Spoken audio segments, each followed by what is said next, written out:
Skyjay playing for Lunar, I think, now. And he is gonna be facing against one of the very few Mexican top players that has been able to reach the top 10. Of course, we do have more of those now, but we'll have to wait a little bit more to see the results. Whoa! Whoa! Whoa! Look at Maister! Maister, what are you doing? Is this a Game & Watch main thing? Was Captain Sig right? Are they not getting anything for Christmas? I mean, if I was Santa Claus, I would definitely not be bringing Maister anything, leaving aside the fact that he's a Mr. Game & Watch main, of course, but look at that is the pizzazz that he is bringing in right here. Of course, both of these guys, really good friends. They've traveled together. They know each other very, very well. And even if you don't know who Sky is, then you are about to find out. Though I doubt it, because he's been making waves on the States, as Maister has previously done as well.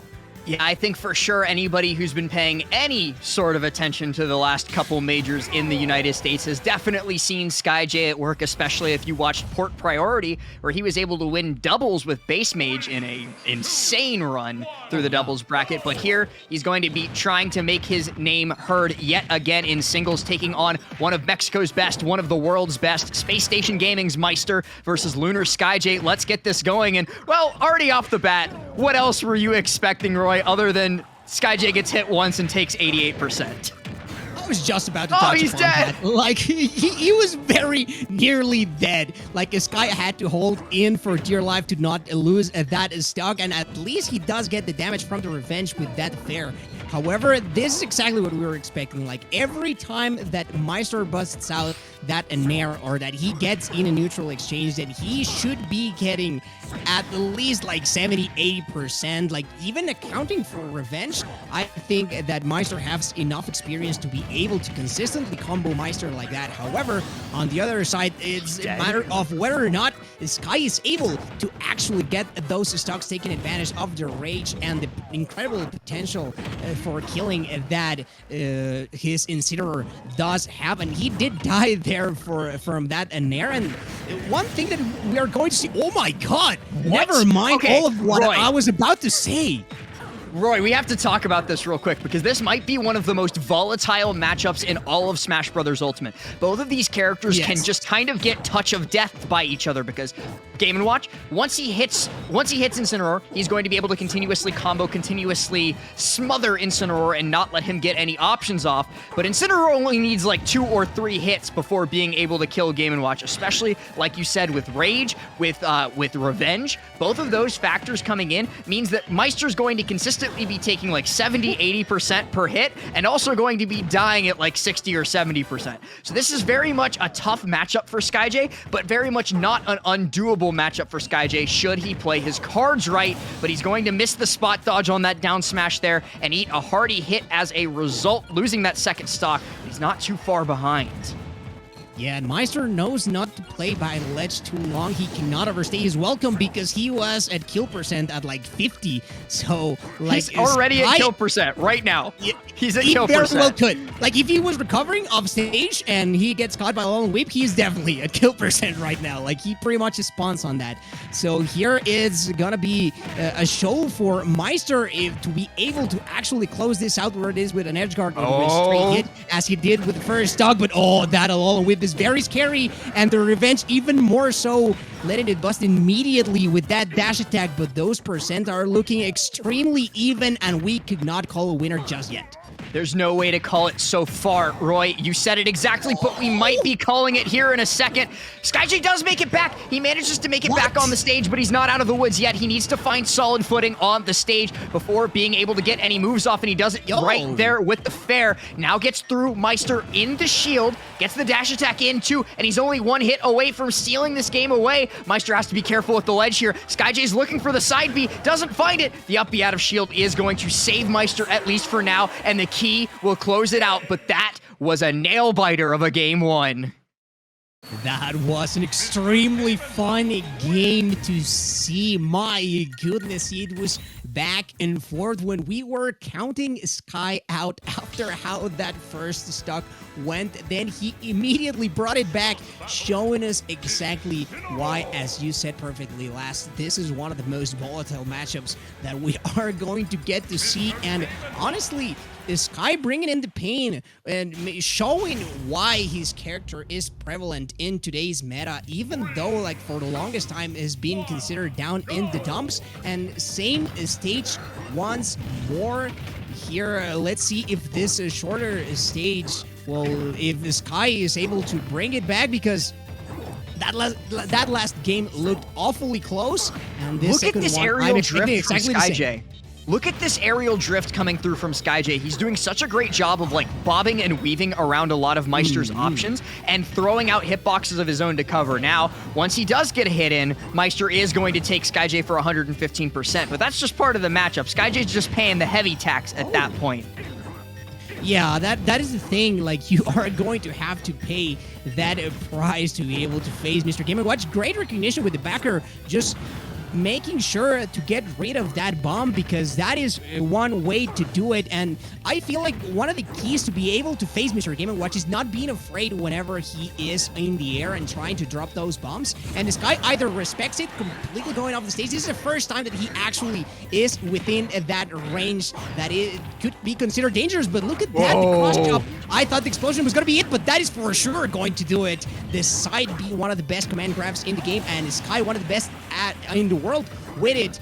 But talking about best in the world, like Maister trying to show again why he has been an international threat for quite a while now, and showing it against one of Puebla's, if not Puebla's, best player. Yeah, Maister's been doing a pretty good job so far of pulling the trigger on that up B really, really quickly, making sure that he's getting out of dodge, like right there, making sure that Skyjay doesn't have the opportunity to catch him with that Alolan whip with that side B. But in the few instances where side B does connect, where Skyjay manages to get those hits, it's so big for him. And also, did you just see Chair hit from behind? Like, Skyjay was behind him, and he still got hit by Chair, and he's still going to die here as Maister takes the second stock out. Yeah, those are the type of interactions that you do see when two players really know each other. Like, Maister was very ready to cover roll right there and also to take the stock. This is Sky's turn, and he is not very far away percent-wise of taking it. However, that edge guard could be very, very dangerous. Maister even settling with the percent, knowing that Sky was going to be able to make it back, and taking that stock with the forward tilt, super strong option to cover that type of recovery from Maister. Revenge once more, but Maister was ready as well, and this is looking very dicey, but Sky knows how to recover versus all the vacant that Maister was trying to put, and this damage keeps on racking on. It's very, very tough for Skyjay in those situations, but he very nearly finds the shield break there. Great timing on the spot dodge from Maister. So he is going to be able to put Skyjay at the ledge once again, finds the up smash there, takes out game number 2. But, Roy, as that progressed, I was getting a feeling. I was getting the feeling that if Skyjay managed to get his feet underneath him, if Skyjay managed to get on the stage and get control of the stage, Maister was going to die in 2 hits. And that is just such a scary thing against Incineroar at all times, that it feels like you spawn at kill percent. And when you spawn at kill percent, you have to play so very carefully in every situation. But Maister is doing just that. You see how quickly he's using the defensive option of up B out of shield to evade Skyjay, and he's going to keep doing that because he doesn't want to die at 0.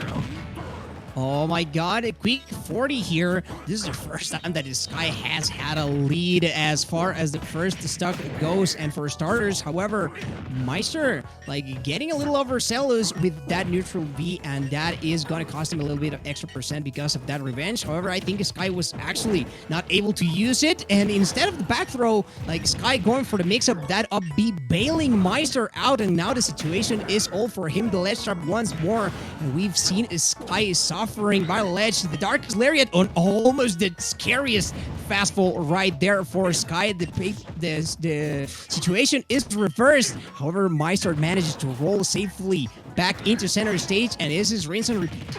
Yeah, such a bad situation for Skyjay to find himself in. He's having such a hard time making it past Maister in all these situations, and Maister just chases him high, makes great use of that back air, throws out the snapping turtle, and takes out the stock. Skyjay just needs to find these critical hits.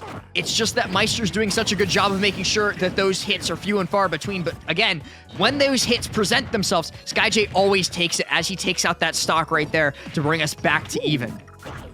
And is Sky actually biting the bullet and knowing that he was gonna have to end off stage if he did not want to eat like a ton of percent. However, this is a trade-off that you put yourself in a vulnerable position in which you could end up eventually getting the same, receiving the same type of damage, and be once more interrupting that Alolan whip. Let's see if he is able to punish the landing, and he will, but not a second time. The platform coming in to save Maister there, and huge damage, not quite enough to take the stock. However, Maister now is on that perfect percent at which he is gonna suffer from coast to coast from an aerial, not quite. However, if we do see a command grab, that is it. Yeah, that is certainly going to be the stock if Skyjay manages to connect with one of those Alolan whips. But again, we've been seeing it. He's having such a hard time finding those connections because Maister's doing such a good job of just boxing him out and avoiding everything. There manages to gimp Skyjay's recovery, stopping him from making it back to the stage. And he is on his winner's side life, because I will like to remind the people of the chat, we are up in winner semis now. This is no longer losers. So these guys will, whichever one of them does manage to take it out, we will still see the loser later on in the lower bracket, but still, Maister, he's trying to do his best to make sure that he does not have to see lowers today. And this is a rinse and repeat once more. Sky has just been finding himself at the edge, constantly the bravest of Alolan whips, and he gets it even with the upwards version of it. Maister, though, not falling for a first bait and knowing how to punish that, he won the set from the rock, paper, scissors, and showing Sky once more why like that matchup is so tough. And also, like, I have to touch upon it again, like both of these guys really do know each other very well.